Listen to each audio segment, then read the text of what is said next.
ណែទស្សនវិជ្ជាបែបនេះទៅច្រឡំថាពូអេឌីតមិនមែនទេណាទស្សនវិជ្ជានេះគឺទស្សនវិជ្ជាជាក់ស្ដែងហ្មងពុកម៉ែបងប្អូនខ្ញុំនឹកស្មានថាខ្ញុំទៅស្ពានថ្នោតទេម្ដងនេះគឺជួបទស្សនវិជ្ជាគឺថាស្អាតមែនតើនៅពេលល្ងាចណាចាប់ពីម៉ោង5រហូតដល់ម៉ោង6ជាងហ្នឹងគឺ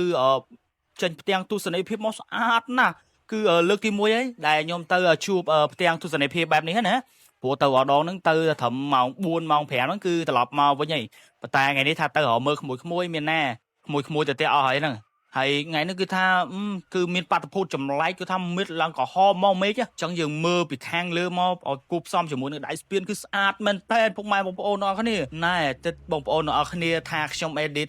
នៅក្នុងវីដេអូនេះមិនមែនណាអត់ edit អត់កែ color ទេគឺវីដេអូស៊ីនតែម្ដងពុកម៉ែបងប្អូនអញ្ចឹងប្រហែលជាក្មួយខ្លះងាកមិញហ្នឹងនៅស្ពានហ្នឹងគឺឃើញទាំងទស្សនីយភាពស្អាតណាស់ពុកម៉ែបងប្អូនអើយគឺយើងមើលទៅសម្លឹងឆ្ងាយអញ្ចឹងគឺជួយកាត់បន្ថយនៃ stress យើងគិតច្រើនណាគឺតែយើងឃើញដែលមេឃពេលថ្ងៃលិចទៅគឺចេញមកក្រហមដូចពណ៌មាសអញ្ចឹងពុកម៉ែបងប្អូននិយាយទៅពណ៌មាសតែម្ដងហ្នឹងហើយពុកម៉ែបងប្អូនដែលចង់ឃើញទស្សនវិជ្ជានេះគឺនៅដល់ម៉ោង5ជាងទៅគឺឃើញហើយប៉ុន្តែ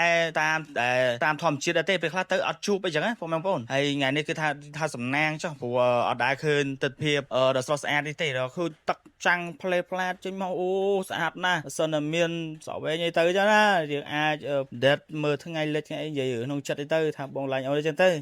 អរគុណបងប្អូននេះនិយាយលេងទេអញ្ចឹងវីដេអូពូមានប៉ុណ្ណឹងអរគុណជួបគ្នាវីដេអូក្រោយបាយ